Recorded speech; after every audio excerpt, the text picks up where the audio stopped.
Chapter 1: The Liquid Cage. The glass tank felt like a coffin, and the blue glowing liquid was the dirt being shoveled over my grave.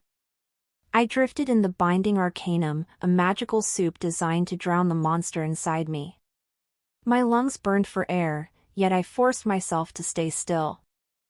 I had to be perfect. If I flinched, the mission died before it even started. My skin crawled as the runes on the tank walls pulsed. They were rewriting my DNA, turning my fierce, predatory scent into something weak. Something pathetic. An omega. Pulse steady, a voice muffled by the glass stated. The asset is holding. After that, the pressure changed. The liquid drained away, leaving me shivering and naked on the cold metal floor. I didn't reach for a towel. I didn't even shiver. Instead, I waited for the general's boots to click against the floor. He stepped into my view, his eyes as cold as the ice outside the Black Ridge barracks. He looked at me like I was a gun he was about to load. "You look like a victim, Vane," General Kalen sneered, his lip curling in disgust. "Good. That's exactly what the Silver Silt pack expects. They think we're a pack of brutes, which means they'll never suspect the fragile little girl serving them tea is actually their executioner." Truth be told, I felt more like a ghost than a girl. No matter how hard she tried, the woman I used to be was buried under layers of conditioning. I reached up and touched the back of my neck where the suppression mark burned. It was a jagged tattoo that hummed with a low, annoying vibration. Because of this mark, my wolf was sleeping. She was a giant, a beast that could tear through steel, but right now, she was just a whisper in the back of my skull. "The Blood-Cipher is in Alpha Silas's vault," the general continued, pacing around me. "He's a paranoid man, Vane. He treats his pack like a clock. If one gear is out of place, he breaks it. You have to be the gear that fits perfectly until the moment you snap the whole machine." What followed was the final injection. It was a dark, oily substance that suppressed my natural height and muscle mass. My bones ached as they literally shrunk. It was an agonizing, romantic transformation in reverse. Instead of becoming a god, I was becoming a mouse. In fact, it was the most painful part of the prep. I clenched my teeth until they felt like they would shatter. "I am the blade," I whispered, my voice sounding thin and strange. "I am the shadow. I am nothing." Still, I wondered if I would ever see my true skin again. Deep down, she knew the truth: if Silas caught me, there wouldn't be enough of me left to bury. General Kalen grabbed my chin, forcing me to look at him. His scent was sharp, like old blood and wet iron. "Do not fail me," he warned. "Or you'll find out that I can make this tank feel like a luxury." Next, I was led to the transport. I dressed in the rags of a refugee, my hair matted and my eyes dull. I was a masterpiece of deception. Even so, the hollow ache in my chest remained. Would you give up your soul to save your people? Because that's what I was doing. I was trading my fire for ice. Soon after, the gates of Black Ridge opened. The wind howled, carrying the scent of pine and oncoming snow. By the time I reached the border of the Silver Silt territory, I had erased Vane Varkas. I was just another nameless shifter seeking a home. But then, the first guard stopped me. He was big, smelling of oak and arrogance. He didn't see a threat. He saw a meal.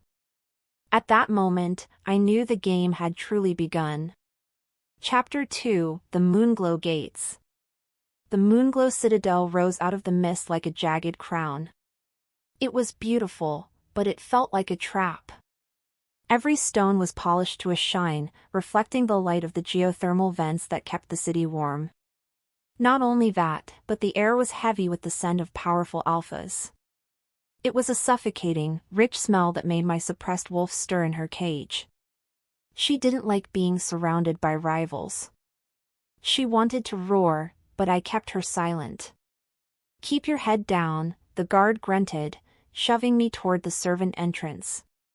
What's worse was the humidity. The heat from the vents made my skin damp, making the arcanum tattoos on my back itch with a fierce intensity.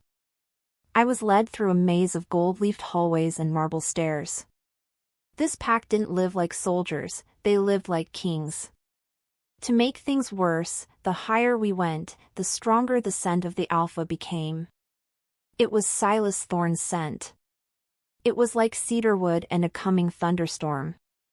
"This is the new lot," the head housekeeper said, her voice sharp as a razor. "Scrub them, dress them, and put them to work. The solstice is in 3 days. The Alpha wants everything perfect." Moments later, I was scrubbed raw in a communal bath. They gave me a thin, gray tunic that marked me as a low-level servant. Rather than resisting, I played the part. I kept my shoulders hunched. I made my hands tremble when they gave me a tray of crystal glasses. Even so, I was memorizing every exit. I was counting the guards at every turn. I was a spy in the house of the enemy, and I was hungry for intel. That night, I was assigned to the Great Hall. The Alphas were gathering for a pre-ceremony feast. I moved like a ghost among the tables, pouring wine and clearing plates. Meanwhile, the conversation around me was full of talk about the border problem. They were talking about my people. They were talking about how to wipe us out. "Black Ridge is getting desperate," a female Alpha laughed, sipping her wine. "They're sending refugees over the border to beg for scraps. It's pathetic." Truth be told, I wanted to wrap my fingers around her throat. Instead, I accidentally bumped into a chair. The wine in my hand wobbled. Before I could move, a hand caught my wrist. The touch was like an electric shock. It burned through my suppression spells, sending a jolt of pure fire straight to my heart. My breath caught. I looked up, and for the first time, I saw him. The moment their eyes locked, the world vanished. Silas Thorne was more than just an Alpha, he was a force of nature. His eyes were the color of molten silver, and they were staring right through my mask. His grip on my wrist wasn't just firm, it was possessive. As if pulled by a string, my body leaned toward him. His scent, that storm and cedar, filled my lungs, making my head spin. "You're clumsy," he murmured, his voice a low rumble that vibrated in my bones. She didn't know what scared her more, his suspicion or the way her body was reacting to him. The Arcanum was supposed to make me invisible to Alphas. Yet, Silas was looking at me like he'd found something he didn't even know he was looking for. His thumb brushed against my pulse point, and he froze. In the span of a breath, I saw his pupils dilate. "What are you?" he whispered, so low only I could hear. Before the words left her lips, the head housekeeper appeared. She pulled me away with a sharp reprimand. Silas didn't stop her, but he didn't look away either. I scurried back into the shadows of the kitchen, my heart thumping like a drum. Something inside her shifted. The bond, the fated mate bond, was trying to snap into place. But it couldn't. Not fully.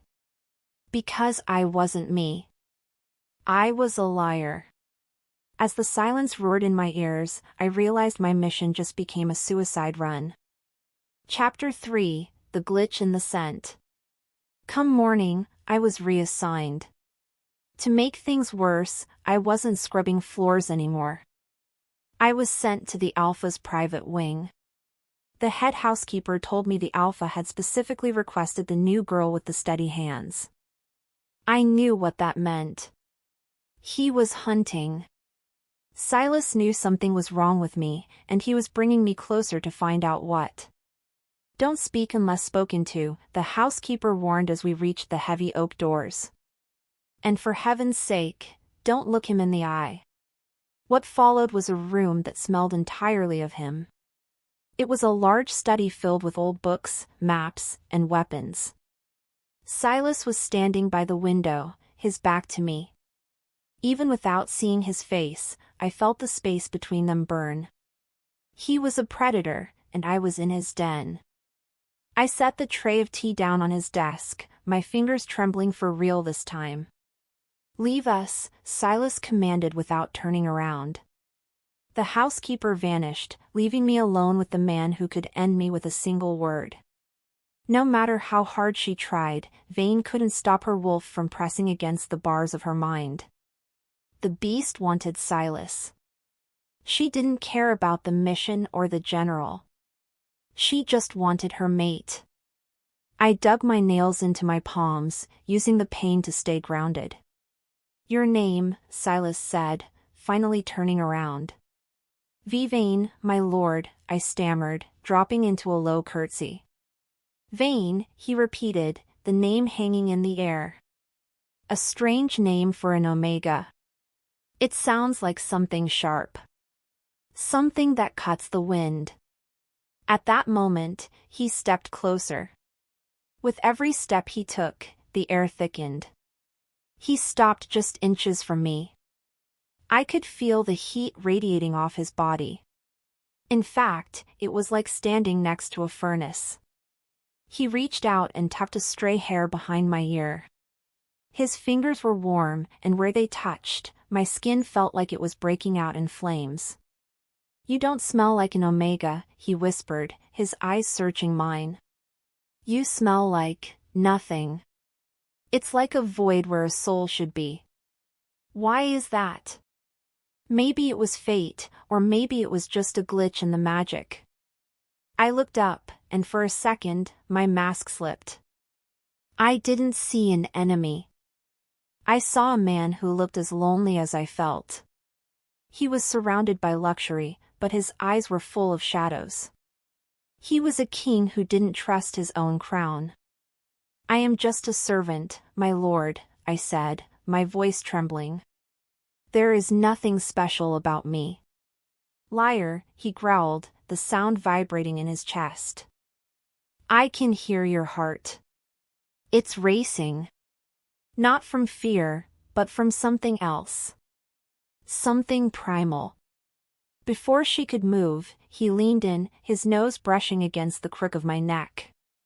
He took a deep breath, and I felt it, clear as day. The bond pulsed. It was a golden cord of light that tried to connect my heart to his. But as the bond hit the arcanum tattoos, it recoiled. A sharp, stinging pain shot through my spine. I gasped, stumbling back. "Are you hurt?" he asked, his hand reaching out to steady me. I have to go," I choked out, turning and fleeing the room. As the silence stretched behind me, I knew I was running out of time. Silas Thorne wasn't just going to find the truth, he was going to tear it out of me. And just like that, everything changed. I wasn't just a spy anymore. I was a woman caught between two monsters, and one of them was calling to my soul. Chapter 4: The Mantra of the Blade. By the time I reached my small servant's quarters, my skin was buzzing. I stood in front of the small, cracked mirror and looked at the girl staring back. She looked weak. She looked small. I grabbed the edge of the sink, my knuckles turning white. I had to remember why I was here. My pack was starving. My people were dying in the cold while these alphas lived in gold. "I am nothing," I whispered to the reflection. "I am the blade." At that moment, I reached into the hidden seam of my tunic and pulled out a small silver needle. It was a communication device. I pressed it against the mark on my neck, and the general's voice hissed into my brain. It was a cold, sharp sound that broke the spell of Silas's scent. "Status," Kaelin demanded. "The Alpha is suspicious," I replied, my voice cold. "He's brought me into his inner circle." I'll have access to the vault during the solstice gala. Good, the general said. Remember, Vane. He is not a man. He is a target. If you let your guard down for even a second, he will destroy you. Don't forget what they did to your parents. Still, the memory felt distant. I remembered the fire. I remembered the silver silk banners. But the heat of Silas's touch felt much more real. I shook my head, trying to clear the fog. I was a soldier. I had a duty. What followed was a long night of restless sleep, where I dreamed of silver eyes and iron cages. The next morning, the citadel was a whirlwind of activity. The solstice gala was only a day away. I was tasked with polishing the silver in the Great Hall, a job that kept me in the center of the palace. I watched the guards. I watched the way they rotated. I noticed that during the midnight shift change, there was a 3-minute window where the vault hallway was empty. Thinking hard, little mouse, a voice asked. I spun around. It was Alara, Silas's younger sister. She was a beta, with a kind face and eyes that didn't have the Alpha's cruelty. She was holding a bundle of silk. I was just daydreaming, my lady, I said, dropping my head. The Alpha wants you to wear this tomorrow night, she said, handing me the bundle. He says he needs a personal attendant for the ceremony. You've made quite an impression on him. In fact, the silk was a deep, blood red. It was beautiful and expensive. But as I took it, I realized what it really was. It was a leash. Silas wasn't just keeping me close, he was putting me on display. He was going to watch my every move under the bright lights of the gala. Thank you, my lady, I said, my voice steady. Be careful, Vane, Alara whispered, leaning in close. My brother is a good man, but he's a dangerous Alpha. He doesn't like puzzles he can't solve. And you're the biggest puzzle I've ever seen. Without another word, she turned and walked away. I stood there, clutching the red silk to my chest. Beneath the moonlight that filtered through the high windows, I felt a shiver go down my spine. The tension broke. I knew that tomorrow night, the lie would end. Either I would get the cipher, or Silas would get the truth. As the sky darkened over the citadel, I prepared for the final act. I sharpened my resolve. I buried my wolf deeper. Because tomorrow, I had to be a ghost one last time. Chapter 5, The Crimson Tether. The solstice gala was a sea of moving gold, expensive perfume, and predatory grace.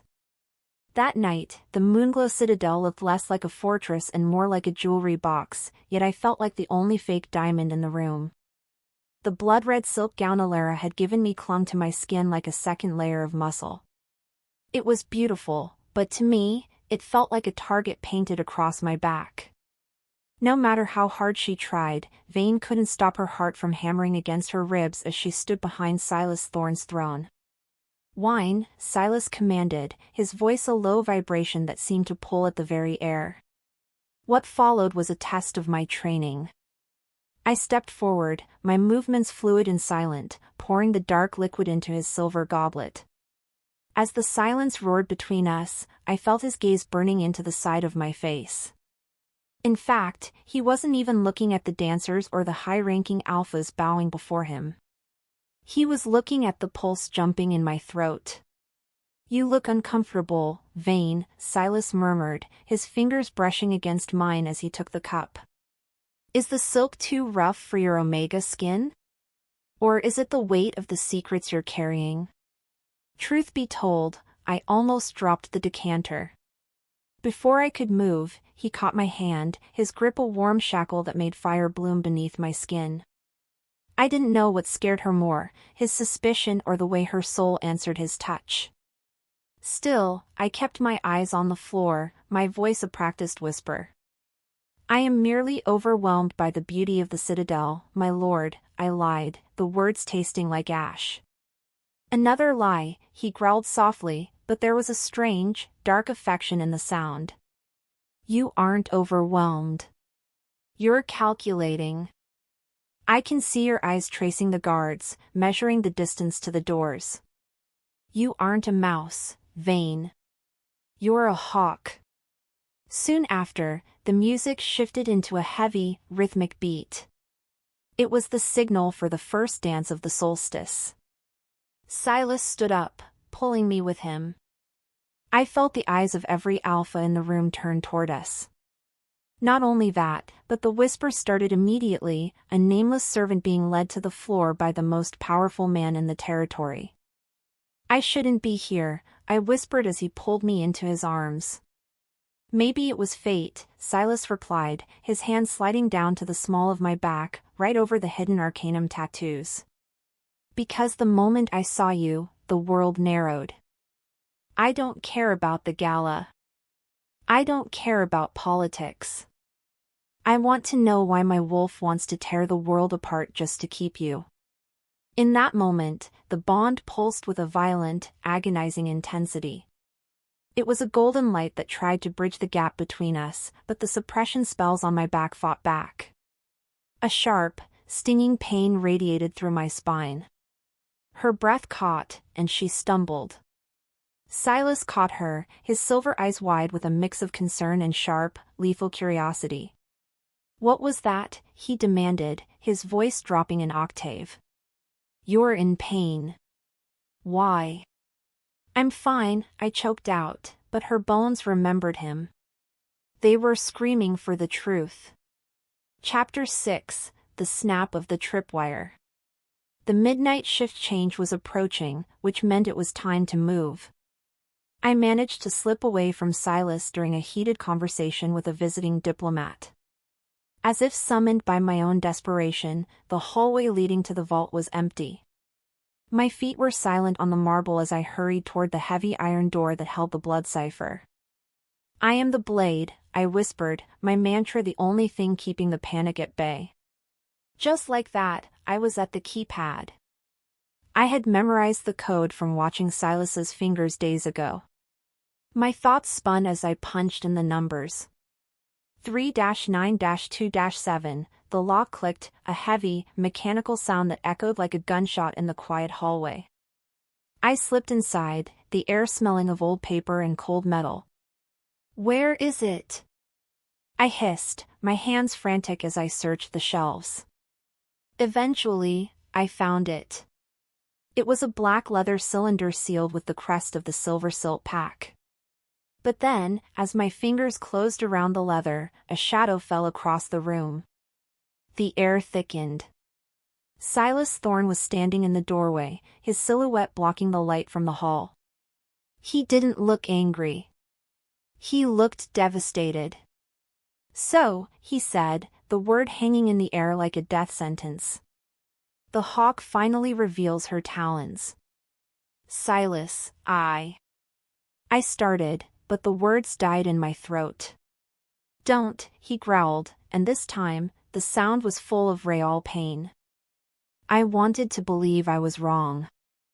I wanted to believe that the bond one felt was real. But you're just a thief. A spy sent by the Black Ridge to gut me while I slept. What's worse than his anger was the betrayal in his eyes. He stepped into the room, and the door slammed shut behind him. At that moment, the binding arcanum on my back began to glow a furious, burning blue. The magic was sensing the Alpha's proximity and trying to hide my true nature even harder. It felt like hot needles were being driven into my spine. Give it to me, Silas commanded, his voice vibrating with power. No matter how hard she tried, Vane couldn't keep her hand from shaking. She clutched the cipher to her chest, her heart thumping so hard she thought it would burst. She was a weapon. She was a soldier. But as the silence roared between them, she felt like a girl who had just lost the only thing that mattered. I can't, I whispered. My people are dying, Silas. This is the only way to save them. By destroying mine? He asked, taking another step. Is that the trade? Your life for their legacy? Before she could answer, he moved. He was a blur of silver and speed. He grabbed my wrist, twisting it until the cipher fell to the floor. But the moment his skin touched mine in anger, the tripwire snapped. The bond didn't just pulse, it exploded. It was a chemical reaction so violent that it felt like liquid fire was being poured into my veins. Arg! I screamed, my knees hitting the floor. As fire bloomed beneath her skin, the arcanum tattoos began to crack. Silas let go, staring at his own hands in horror. He didn't know that his touch was the catalyst. He didn't know that by claiming me as his mate, he was physically destroying the magic that kept me human. What is happening to you? He cried out, reaching for me again. Stay away! I yelled, my voice cracking. Still, the process had already begun. The room tilted. My world narrowed to the sound of my own skin tearing. Between one breath and the next, I felt the beast inside me wake up. And she was angry. Chapter 7, The Breaking Ceremony. Guards! Silas roared, but his voice was drowned out by the sound of my own screaming. Soon after, the vault door was thrown open. 4 Alpha-tier guards rushed in, their eyes glowing with the hunt. They saw a servant girl on her knees, smoke rising from her skin. They didn't see a threat. To make things worse, they saw Silas's distress and assumed I had poisoned him. Take her to the pit, Silas commanded, his face a mask of iron. I want the truth. I want to know who sent her and what they did to her scent. What followed was a blur of pain and darkness. I was dragged down into the bowels of the citadel, into a chamber carved directly into the geothermal rock. It was the pit of trials. The air was thick with sulfur and the metallic tang of blood. They chained my wrists to the floor with silver-lined cuffs that ate into my skin. Why do you hide? Silas asked, standing over me as the guards withdrew to the shadows. Truth be told, I couldn't even speak. The bond was a roaring fire in my chest, and the arcanum was a freezing ice in my veins. The two forces were fighting for control of my body. Her wolf pressed forward, scratching at the walls of her mind, desperate to be free. If you won't speak, Silas said, his silver eyes turning cold and hard, then I will make you. I am an alpha. My word is law. Show me what you are hiding, Vane. I command it. He unleashed the voice. It wasn't just a sound, it was a physical weight that crushed the air out of my lungs. It was a frequency designed to make every wolf in hearing distance bow in total submission. But because I was his mate, the command hit me 10 times harder. It bypassed my mind and went straight to my DNA. Please, I gasped, the silver cuffs burning. Silas, stop, you don't understand. I understand that you lied to me, he yelled, his power shaking the very stones of the pit. I understand that I felt a soul bond with a shadow. Show me your face, spy. Show me your wolf. As the silence roared after his command, the tension broke. Something inside me snapped. It wasn't just the magic, it was the woman who had been a tool for too long. I looked up at him, my eyes no longer dull and gray, but glowing with a fierce, predatory gold. You want to see her? I growled, my voice beginning to distort. You want to see what your soulmate really is? Without warning, the arcanum tattoos on my back shattered. The sound was like 1,000 mirrors breaking at once. A beat later, the first rib snapped as it expanded. Silas froze, his eyes widening as he realized his mistake. He had used his power to break the only thing keeping the monster contained. Vane, he whispered, his voice trembling. In that moment, I let go. I didn't fight the beast anymore. I welcomed her. I felt my skin tear as the apex predator forced its way into the world. It wasn't a romantic shift, it was a violent, bloody rebirth. I grew, my bones lengthening and thickening until I was twice the size of Silas. My fur erupted, not gray or black, but a pure, blinding white. By the goddess, one of the guards whispered from the shadows. The space between them burned as I rose to my full height. I was a monster. I was a god. I was the apex. I looked down at Silas, my massive head nearly touching the ceiling. A growl rose in my throat, a sound that shook the citadel to its very foundation. Chapter 8: The Apex Unleashed. As if fate demanded it, the silver chains snapped like they were made of string. I stood over Silas, my breath coming in hot, heavy huffs that smelled of old magic and new blood. The alpha who had just tried to break me was now looking up at a predator that shouldn't even exist. I could see the reflection of my own terrifying form in his silver eyes. What are you?" Silas whispered, his voice a ghost of its former power. I didn't answer with words. I couldn't. Instead, I let out a roar that shattered the crystal lamps in the pit. It was a sound of pure, unadulterated freedom. But then, the primary mission returned to my mind like a cold splash of water. The cipher. The general. The betrayal. "Kill it," one of the guards yelled, finally snapping out of his shock. They shifted in the span of a breath. 4 large gray wolves lunged at me, their teeth bared. But they were like children trying to fight a mountain. I swiped a massive paw, sending 2 of them flying into the stone walls with the sound of breaking bone. The other 2 bit into my flanks, but their teeth barely made it through my thick, white fur. "No! Stop!" Silas shouted, but he was ignored. Without thinking, my instincts took over. I grabbed one wolf by the scruff of its neck and tossed it through the iron gate like it was a rag doll. The last guard backed away, his tail between his legs, his primitive mind realizing that I was the top of the food chain. I turned my attention back to Silas. He hadn't shifted. He was still in his human skin, standing his ground even as the floor shook beneath my paws. "Is this the truth?" he asked, his voice steady despite the chaos. "Is this the weapon they sent to kill me?" Maybe it was the bond, or maybe it was the way he looked at me, without fear, but with a deep, aching sadness. I lowered my massive head until my wet nose touched his chest. I could smell his heart. It was beating fast, but it wasn't the rhythm of a coward.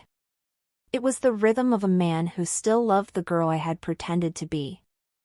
"I didn't want this," I tried to growl out, the words mangled by my wolf's throat. "I know," he whispered, reaching up to touch my snout. But then, the citadel's alarm bells began to scream. The vault breach had been detected. More importantly, the transformation of an apex had triggered the ancient sensors of the pack. Hundreds of wolves were descending on the pit. Silas looked toward the door, then back at me. "You have to run," he said, his eyes urgent.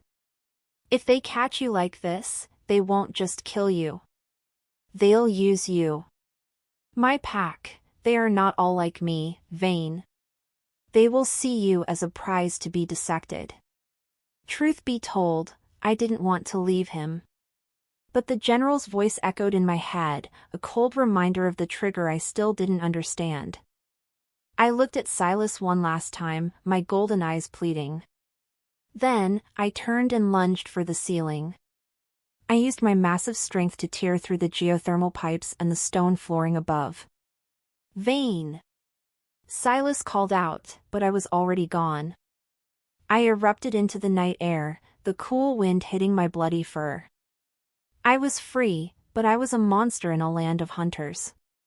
As the sky darkened with the coming storm, I knew that the real war had just begun. I was an apex without a pack, a mate without a home, and a spy who had just lost her soul. And just like that, everything changed.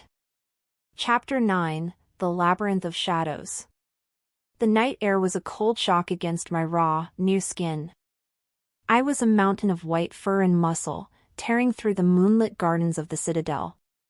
Behind me, the alarm bells were a chorus of iron screams. I could hear the paws of 100 wolves hitting the pavement. To make things worse, my own body felt like a house on fire. The binding arcanum was dead, but the phantom pain of its shattering still vibrated in my bones. "Find the beast," a voice roared from the palace balconies. What followed was a frantic race through the city's upper terraces. I was too big to hide in the alleys, so I took to the rooftops. The stone tiles cracked under my weight, sounding like gunshots in the quiet night. Still, I moved with a grace that surprised me.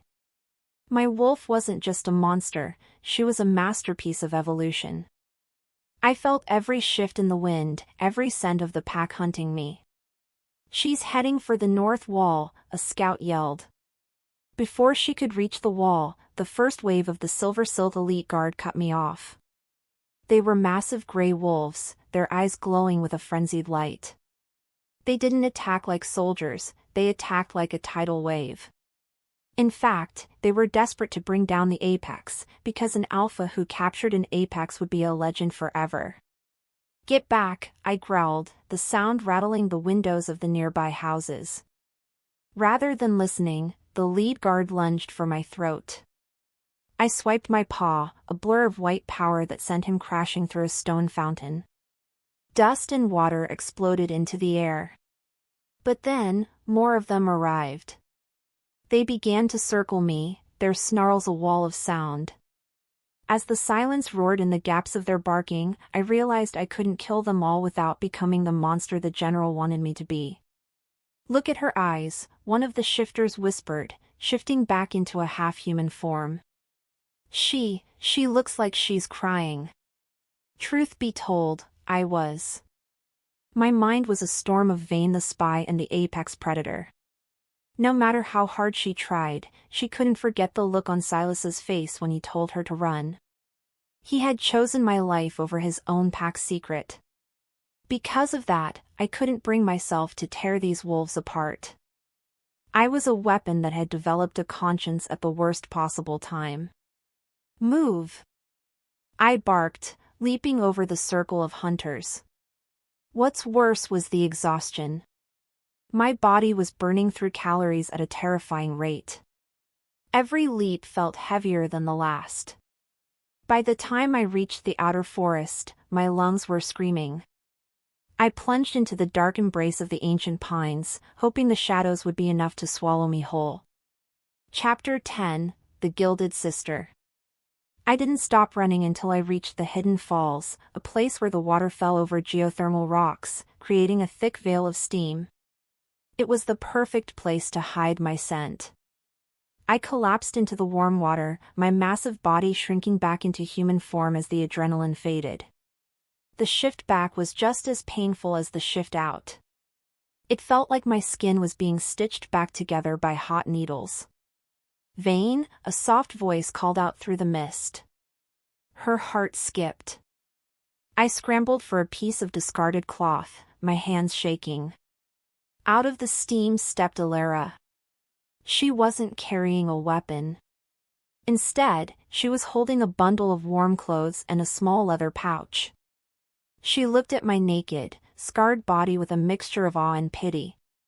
"How did you find me?" I rasped, my voice sounding like broken glass. "Silas told me where you might go," she said, stepping closer. "He knows these woods better than anyone. He also knows that the High Council is already voting to put a price on your head." Next, she handed me the pouch. Inside was dried meat and a small vial of blue liquid. I looked at it suspiciously. Alara shook her head, a sad smile on her lips. "It's not suppression magic," she promised. "It's a healing tonic. Silas wanted you to have it." Not only that, but he wants you to know that the Blood-Cipher you dropped, it's already been destroyed. He burnt it himself. Because of that, the mission was truly dead. I sat on the wet rocks, the weight of the betrayal hitting me all at once. My own pack had sent me to die, and the enemy was the only one keeping me alive. What followed was a moment of pure vulnerability. I let the tears fall, my shoulders shaking as the reality of my exile set in. Why is he helping me? I asked, looking up at Alara. I lied to him. I tried to steal his pack's most dangerous secret. Deep down, she knew the truth, Alara whispered, sitting beside me. He's helping you because the bond is real, Vane. You might be an Apex, and he might be an Alpha, but your souls have already recognized each other. He can't let you die any more than he can let his own heart stop beating. Even so, the danger hadn't passed. Alara looked back toward the citadel, where the torches of the search parties were visible through the trees. She grabbed my hand, her grip firm. You have to get to the gray zones, she warned. There are rumors of a resistance there. Wolves who aren't loyal to Black Ridge or Silver Silt. If anyone can help you understand what you are, it's them. Chapter 11, The Alpha's Command. Moments later, a low, rumbling howl echoed through the forest. It wasn't the sound of a hunter. It was Silas. He was calling to me, a long, mournful sound that made my skin tingle. It was a message. I am here. I am watching. Go. He's leading the hunt away from you, Alara realized, her eyes wide. He's intentionally pointing the pack toward the South Pass while you head north. In fact, he's risking a mutiny for you. I stood up, the healing tonic already working its way through my system. I felt stronger, the ache in my bones fading into a dull thrum. But then, a new scent hit me.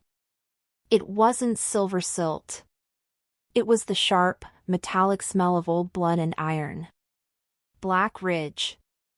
They're already here, I hissed, pushing Alara behind me. Before either could speak, the trees to our left shattered. 3 ghost-cast assassins stepped into the clearing. They were in human form, dressed in the black tactical gear of my former pack. They didn't look like wolves, they looked like shadows. Their eyes were fixed on me with a cold, clinical intensity. Asset 704, the lead assassin stated, his voice devoid of emotion. You have deviated from the mission parameters. General Kalen has ordered your immediate reclamation. I am not an asset, I snarled, my nails beginning to elongate into claws. Rather than arguing, the assassins pulled out small, humming devices. They were sonic emitters, designed to disrupt a shifter's nervous system. As the silence roared between us, the lead assassin pressed a button.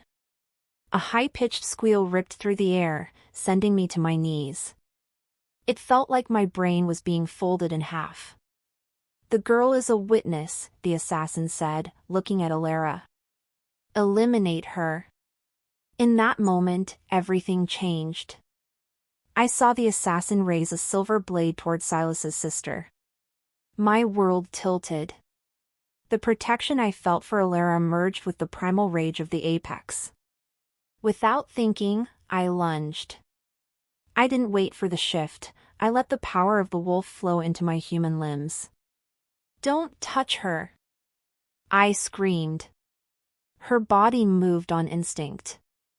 I tackled the lead assassin, my claws tearing through his tactical vest like it was paper. The sonic device flew into the water, its scream silenced by the falls. Soon after, the other 2 assassins were on me. We were a blur of violence in the mud and steam. Chapter 12, The Truth Unravels. To make things worse, the assassins were trained specifically to kill Apex-level threats. They moved with a synchronized precision that was hard to counter. One of them managed to sink a silver dagger into my shoulder. I roared, the sound transitioning from human to wolf mid-breath. Is that all you have? I growled, my jaw beginning to widen. Just like that, I grabbed the assassin's arm and snapped it like a dry twig. I threw him into a tree, the impact loud enough to echo across the valley. The remaining two looked at each other, a flicker of fear finally appearing in their eyes. They realized that no amount of training could prepare them for the raw power of a mate-bonded apex. Withdraw, the leader shouted, pulling a smoke pellet from his belt. What followed was a thick, gray cloud that smelled of sulfur. By the time the smoke cleared, the assassins were gone. I stood in the center of the clearing, my breathing heavy, blood dripping from my shoulder. Alara ran to me, her face pale. "Are you okay?" she asked, her voice trembling. "I'm fine," I said, but deep down, I knew the truth. The general wasn't just trying to get the cipher. He was trying to trigger me. He wanted the Silver Silt Pack to see me as a mindless monster so they would declare war. And he was using the assassins to poke and prod me until I snapped. As the wind shifted, carrying the scent of more Black Ridge soldiers, I realized that I was the center of a much larger game. "You have to go," I told Alara. "Tell Silas, tell him that Kalen is already inside the borders. The war has already started." "What about you?" she asked, her eyes full of tears. "I'm going to find the man who made me," I said, my voice as cold as the ice of Black Ridge. "And I'm going to show him what happens when you break your own blade." She felt it, clear as day. The bond with Silas surged, a warm current that gave me the strength to turn away from the only kindness I had ever known. As if pulled by a string, I began to run toward the north. I didn't shift yet, I needed to save my energy. But with every heartbeat, I could feel my wolf pressing forward, ready to finish what the general had started. As the forest held its breath, I disappeared into the dark, a shadow seeking justice. Chapter 13, The Eye of the Storm. The air in the Citadel's lower vault was colder than a grave, and the scent of Silas's betrayal was even sharper. Truth be told, I hadn't come back for the jewels or the gold, I had come back for the one thing Silas didn't know he possessed. The secondary pulse of the Blood-Cipher, the digital ghost of every agent ever created. I moved like a shadow, my human feet silent on the cold stone. No matter how hard she tried, Vane couldn't shake the feeling that she was walking into a spider's web. "I know you're here, Vane," a voice rumbled from the darkness. Her heart skipped. Silas stepped out from behind a massive pillar, his silver eyes glowing with a pained intensity. He wasn't wearing his royal robes anymore, he was in leather armor, a heavy broadsword strapped to his back. Before she could move, he was in her space, the heat from his body clashing with the chill of the vault. "You came back," he whispered, his voice a mix of hope and fury. "Why would you come back to the place that tried to cage you?" "Because the mission isn't over," I rasped, my voice trembling despite my resolve. "The cipher you burned. It was a decoy, Silas. The real list, the list with my name on it, is hidden in the foundation of this city. My general didn't send me to steal it. He sent me to activate it." Next, the room began to vibrate. A low-frequency hum started beneath our feet, making the dust dance on the floorboards. In fact, the citadel itself was a giant antenna. What followed was a moment of pure realization. Silas grabbed my shoulders, his grip tight enough to bruise. "An activation?" he asked, his brow furrowed. "Activation for what?" "For me," I said, and just like that, everything changed. Chapter 14, The Midpoint Explosion High Voltage. Without warning, every screen in the vault flickered to life. A pattern of jagged, strobe-like lights began to pulse in a rhythmic, hypnotic sequence. It was the visual trigger. My world tilted. I tried to look away, but it was as if fate demanded it. My pupils dilated, locking onto the flashing lights that Kaelin had spent years conditioning me to obey. Vane! Look at me! Silas roared, trying to block my view. But then, the arcanum-scarred parts of my brain began to fire. The pain was unlike anything I had ever felt. It wasn't physical, it was an emotional erasure. I felt Vane being pushed into a dark corner of my mind, replaced by a cold, mindless void. Beside me, Silas was screaming my name, but his voice sounded like it was underwater. "The asset is online," a voice crackled through the Citadel's intercom. It was General Kaelin. He had hacked the internal systems from the border. To make things worse, he wasn't just watching, he was commanding. As the silence roared in my ears, I felt my bones begin to stretch. But this wasn't the romantic, controlled shift from before.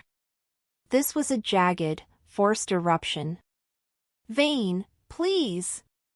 Fight it!" Silas begged, his hands hovering over my face. Rather than fighting, my wolf surged forward with the strength of a dying star. I felt my skin rip. I felt my jaw unhinge. Between one breath and the next, the woman was gone. The white apex stood in the center of the vault, but her eyes weren't gold anymore. They were a flat, mechanical red. "Kill the Alpha," Kaelin's voice commanded. Her body moved on instinct.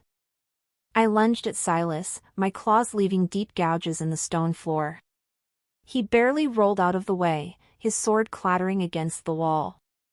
He didn't shift. He wouldn't fight me. Because of that, he was a dead man.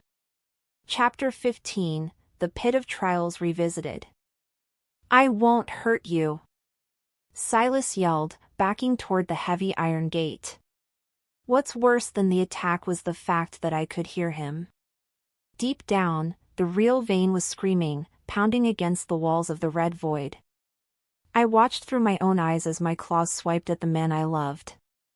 I saw the blood bloom on his shoulder. Still, the general's command was a physical chain on my heart. "Finish him," the voice hissed. Moments later, we were back in the pit of trials. The struggle had spilled out of the vault and down into the geothermal depths. Silas was exhausted, his breathing ragged.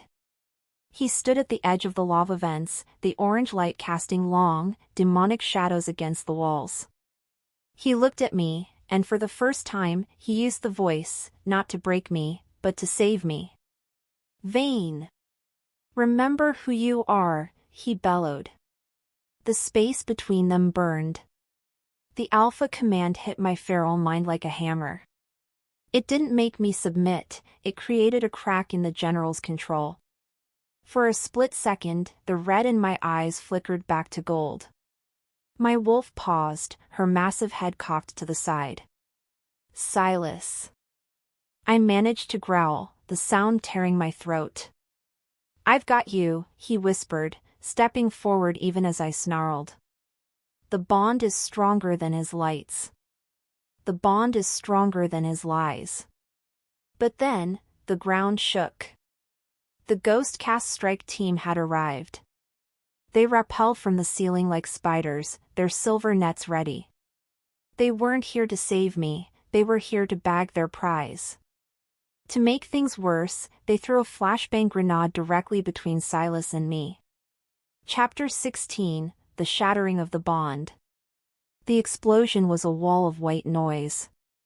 As if pulled by a string, the red void snapped back into place. The general's trigger was reinforced by the trauma of the blast. I let out a roar of pure agony, my tail lashing against the stone. I turned my rage toward the assassins, but I was blinded, hitting anything that moved. "Secure the asset," the leader shouted. Before I could move, a silver net fell over me. The metal sizzled against my fur, the smell of burning hair filling the pit. I thrashed, my massive strength throwing assassins against the walls, but there were too many. They were injecting me with something cold. Something that made my limbs feel like lead. Silas! I cried out in my mind, but no sound came out. Across the room, Silas was fighting for his life against 3 elite soldiers. He saw them dragging me toward the exit. He tried to reach me, but one of the soldiers sunk a tranquilizer dart into his neck. I watched him fall, his hand outstretched toward me, his silver eyes dulling as the drug took hold. What followed was a nightmare, I thought, as the world began to fade. Truth be told, the general had won. He had used the midpoint to break Silas's pack and reclaim his weapon. As the air thickened with smoke and the sound of retreating boots, the pit fell silent. The solstice was over. The darkness had won. She felt it, clear as day, I realized as the darkness took me. The bond was still there, but it was frayed. It was a dying ember in a cold forest. As the echo faded, my name hung in the air, whispered by a man I might never see again. The world narrowed to the sound of my own fading heartbeat. I was a prisoner again. But this time, I knew what I was missing. And that made the cage 1,000 times worse. Chapter 17, The Awakening of the Apex. The cold wasn't just in the air, it was in my marrow. I woke up in a reinforced titanium transport, my massive paws bound by pulsing energy shackles. Every time I twitched, the metal hummed, sending a jolt of white-hot agony through my nervous system. Truth be told, I welcomed the pain. It was the only thing that kept the red void from swallowing me whole again. I could smell the ozone of the Arcanum and the familiar, sterile scent of the Black Ridge extraction team. The subject is conscious, a voice crackled through the speaker. Soon after, the back of the transport hissed open. We weren't at the Citadel anymore. We were at a forward operating base, a jagged scar of metal and concrete in the middle of the neutral gray zones. I was dragged out like a carcass, my white fur matted with dried blood and soot. To make things worse, General Kalen was waiting. He looked at me not with pride, but with the clinical fascination of a boy looking at a bug he just pinned to a board. You look magnificent, Vane, he said, his voice smooth as silk and cold as a winter grave. A bit unruly, perhaps. But the feral trigger worked better than I imagined. You nearly tore your little Alpha to pieces. Before the words left her lips, a snarl ripped from my throat. It wasn't the sound of a controlled soldier. It was a vibration that shook the very ground, making the soldiers nearby take a step back. I felt it, clear as day. The apex wasn't just a transformation, it was a state of being. The more Kalen tried to cage me, the more my bones felt like they were forged from starlight and iron. You lost, I growled, the human words struggling through my wolf's muzzle. In fact, I've just won, Kalen countered, stepping into my reach, knowing the shackles would hold. Silas Thorne is broken. His pack is in chaos. And you? You are going to be the instrument that finishes the job. Because of your transformation, the Council thinks you're a biological weapon. They've authorized me to neutralize the Silver Silt territory to contain you. Chapter 18, The Collapse of the Cage. That night, they moved me to the Dead Room, a chamber designed to nullify all shifter abilities. But Kalen had made a fatal mistake. He had built this cage for a wolf, not for an apex. He didn't understand that the fated mate bond with Silas had changed the frequency of my soul. No matter how hard she tried, the machine couldn't dampen the thrum of the bond that still pulled at my heart. Vane, can you hear me? A voice whispered in the dark. It wasn't a physical voice. It was the bond. It felt like a warm thread of light vibrating in the center of my chest. Silas was alive. He was awake. And he was searching for me. Deep down, she knew the truth. If he could find her, she could break anything. I'm here, I thought, sending the image of the gray zone base through the mental bridge. What followed was a sudden, violent escalation. the base's sirens began to wail. It wasn't an attack from the outside, it was an eruption from within. My wolf pressed forward, her massive muscles bulging against the titanium shackles. I realized then that the command Kaelin used relied on my fear. But I wasn't afraid anymore. I was furious. As the silence roared, I let the rage take me. The space between the shackles and my skin began to burn. I didn't fight the energy, I absorbed it. I channeled the pain into my core, using it as fuel for the shift. Between one breath and the next, I felt my power double. The titanium cracked. The floor beneath me shattered. Just like that, I wasn't a prisoner. I was the storm. The asset has breached containment, someone screamed over the comms.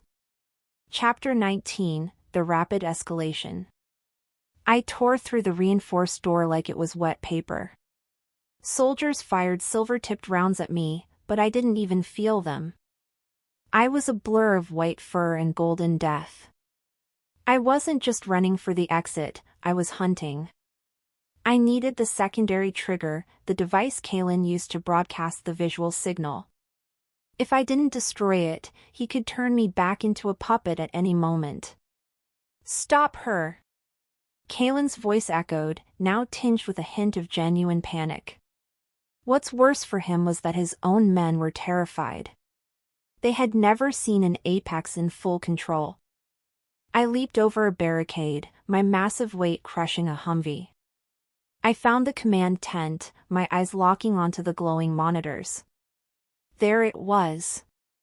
The frequency emitter.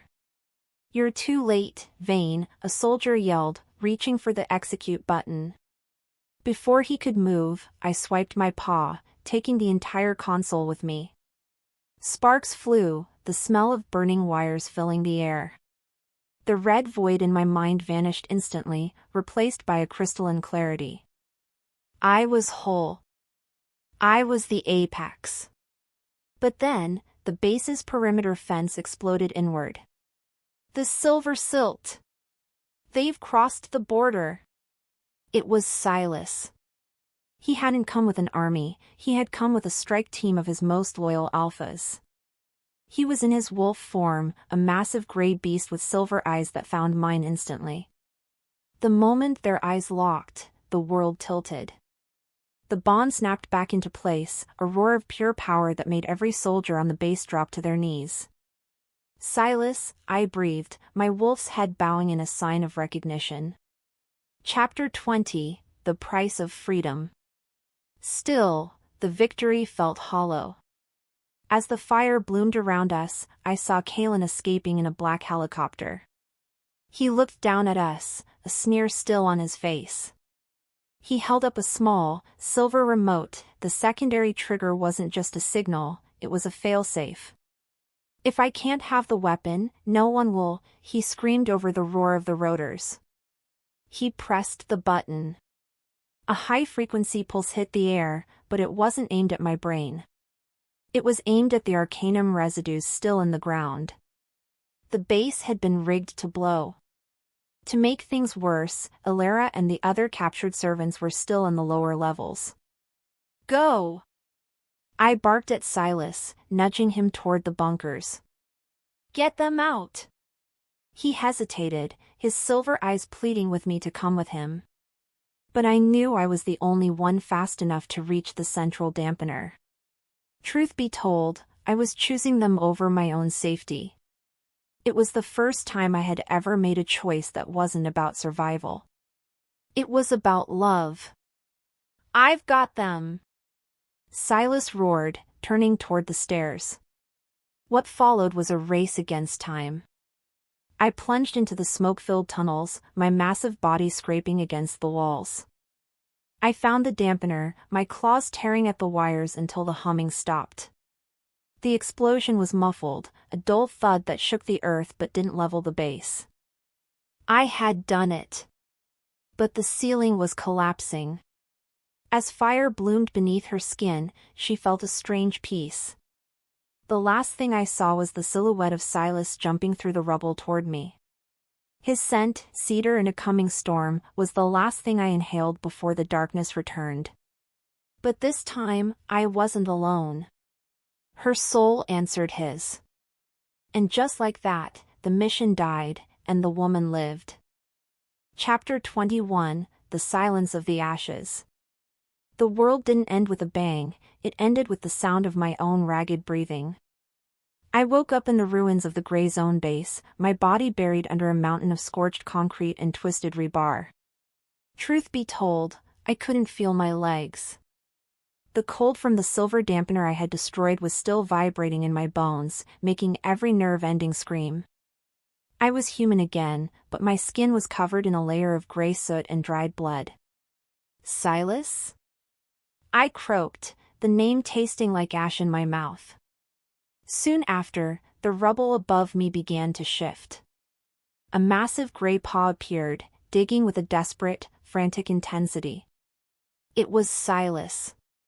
He had survived the collapse, but as he pulled me from the debris, I saw the cost. His beautiful gray fur was singed, and a deep gash ran along his flank.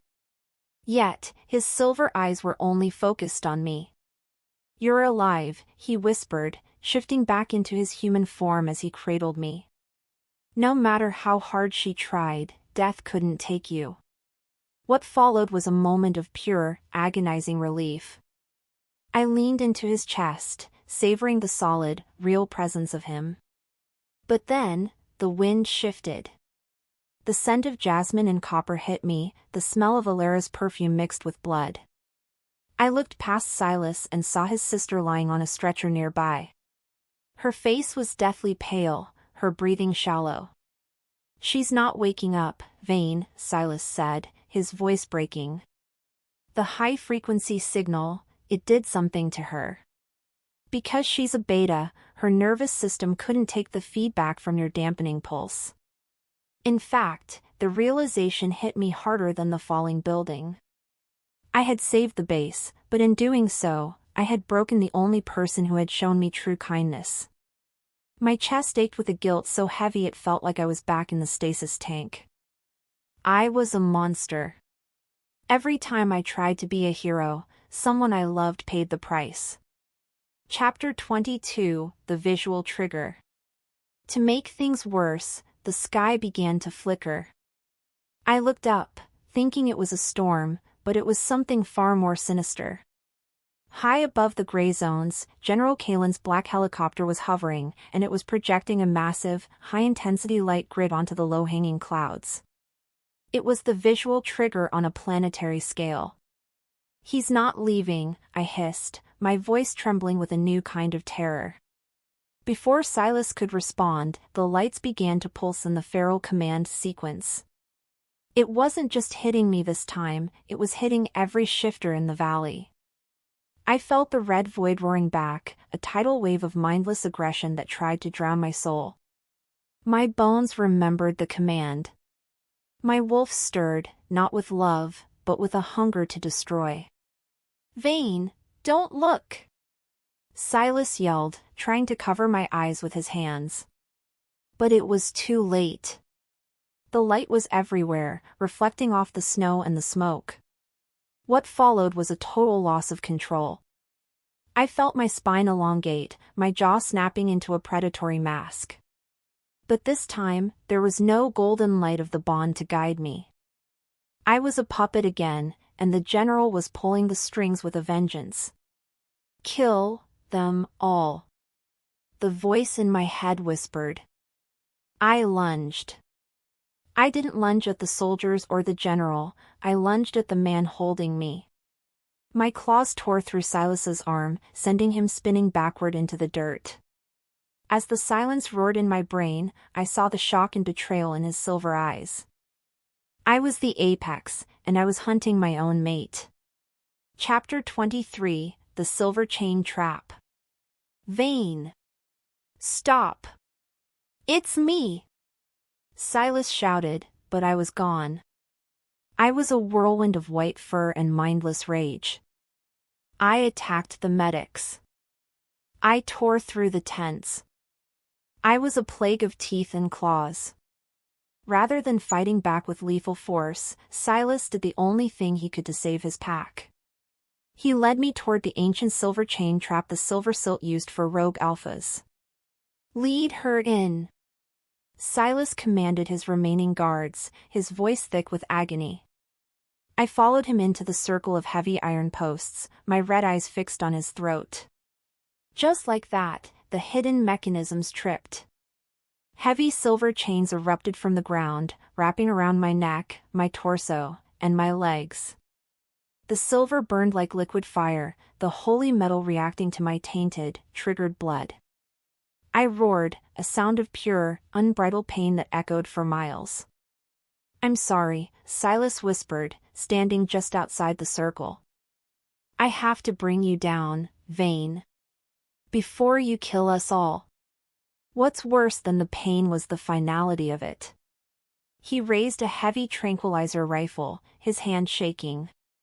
As the wind shifted, carrying the scent of his tears, he pulled the trigger.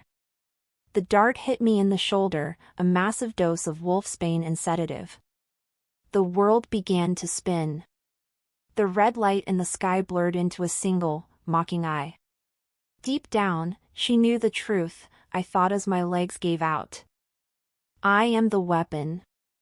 I am the shadow. I am the thing that destroys everything it touches. Chapter 24, Dark Night of the Soul Skull. Come morning, the world was gray and silent. I was back in human form, chained to the cold stone floor of a subterranean dungeon. This wasn't the Black Ridge tank or the Silas's guest suite. This was a cage. My wrists were raw from the silver, and my heart felt like it had been hollowed out with a rusted knife. "You're awake," a voice said from the shadows. It was Silas. He was sitting on a wooden stool, his arm in a heavy sling, his face covered in bruises. He looked 10 years older than he had the day before. He didn't look at me with love. He looked at me with a cold, distant horror. "Alara is in a coma," he said, his voice flat. "The doctors don't know if she'll ever wake up. And my pack, they're calling for your execution, Vane. They saw what you did. They saw the apex turn on its own. I couldn't stop it," I whispered, my voice trembling. "Maybe it was fate," Silas said, standing up and walking toward the door. "Maybe the bond was just a trick to get us both killed. Because of you, I've lost my sister and the trust of my people. I thought you were the blade that would protect us. Instead, you're the poison that's killing us from the inside." What followed was the worst silence of my life. He didn't look back as he closed the heavy iron door, leaving me in the dark. I curled into a ball on the cold floor, the weight of my monstrosity crushing the breath from my lungs. I had destroyed the only home I ever wanted. I was truly a monster now. In the quiet that followed, her chest ached with a pain no medicine could cure. As the echo of the door hung in the air, I realized that the general hadn't just reclaimed his weapon. He had destroyed the woman who tried to use it. I was alone in the dark, a shattered skin with nothing left inside. Chapter 25, The Spark in the Dark. The darkness of the dungeon was a thick, physical weight, yet it couldn't compare to the cold stone of my own heart. I lay on the floor, the silver cuffs humming against my skin, a constant reminder of my failure. Truth be told, I wanted to disappear. I wanted the ground to swallow the monster I had become. But then, the heavy iron door creaked open, admitting a sliver of golden light. "You look like a ghost," a soft, raspy voice whispered. Her heart skipped. It was Alara. She was pale, leaning heavily on a crutch, her head wrapped in bandages, but her eyes were clear. She had woken up. Before I could move, she sat on the edge of the stone cot, her hand reaching out to touch my matted hair. I flinched, terrified that my very presence would shatter her again. "Don't," I rasped, my voice trembling. "I almost killed you, Ilara. I almost killed everyone. That wasn't you, she said, her voice firm despite her weakness. That was the general's leash. In fact, Silas is up there right now, arguing with the High Council to spare you. He's hurting, Vane. The bond is a bridge, and right now, all he can feel from you is a desire to die. Because of that, he's losing his own strength. What followed was a moment of agonizing clarity. I realized the bond wasn't just a way for him to find me, it was a shared life force. If I gave up, I was dragging him down into the grave with me. Rather than a cage, the bond was a lifeline. I sat up, the silver chains clinking, my golden eyes flickering back to life for the first time in days. He's still fighting for me? I asked, a spark of hope catching in my chest. Always, Ilara whispered. But the general's strike team is 3 miles from the border. They aren't coming for a spy anymore. They're coming to burn the citadel to the ground to sanitize the apex threat. You're the only one who can send them coming, Vane. You're the only one who can lead. Chapter 26, The Integration. No matter how hard she tried, the old Vane, the hollowed-out weapon, couldn't handle this. I needed to be something new. I closed my eyes and reached deep into the red void, searching for the white wolf. Still, I didn't reach for her with anger. I reached for her with a quiet, desperate love. I realized that she wasn't a monster, she was my soul's defense. We are one, I whispered into the darkness of my own mind. At that moment, the silver cuffs began to glow. But they weren't burning me this time. I was integrating the pain. I was merging the spy's precision with the predator's power. What followed was a silent, internal transformation. My skin didn't tear. My bones didn't snap. Instead, I felt a surge of crystalline energy that made the silver feel like nothing more than cheap jewelry. As the bond pulsed, I felt Silas. He was in the high hall, surrounded by angry alphas. I could feel his exhaustion, his grief, and his stubborn, beautiful love for a woman who didn't deserve him. I focused on that love, using it as a compass. Between one breath and the next, I shattered the silver cuffs. Not through rage, but through a frequency of pure, focused will. Vane? Ilara gasped, stepping back as the metal shards hit the floor. Tell the guards to open the gates, I said, my voice no longer a whisper, but a command that vibrated in the stone. The general is coming from the northeast, using the thermal vents to hide his heat signature. In fact, they'll be at the walls in 10 minutes. Chapter 27, The Bridge of Souls. I didn't run for the exit, I moved like a blur of light through the citadel's corridors. By the time I reached the high hall, the doors were barred. I didn't knock. I kicked them open, the heavy oak splintering under my apex strength. Every alpha in the room shifted, their hackles rising, but Silas stood in the center, his silver eyes wide with shock. Vane, he breathed, his hand going to his heart. The truth is we're both dead if you don't let me lead, I said, my voice ringing through the hall. The Black Ridge isn't coming to talk. They've brought the sanitization pulse. If it hits the citadel, every shifter in this room will be locked in their feral form forever. The tension broke as the first mortar shell hit the outer walls. The ground shook, dust raining from the ceiling. Silas didn't hesitate. He stepped toward me, ignoring the protests of his council. He took my hand, and the moment our skin touched, the bond flared like a supernova. It wasn't a leash. It was a bridge. What do you need? He asked, his voice steady and full of trust. I need you to be the anchor, I told him, looking into his silver eyes.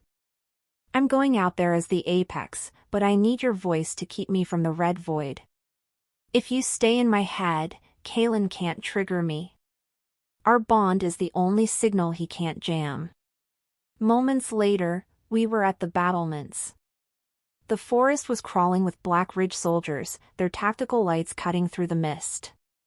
To make things worse, I saw the general's helicopter rising again, the projector warming up.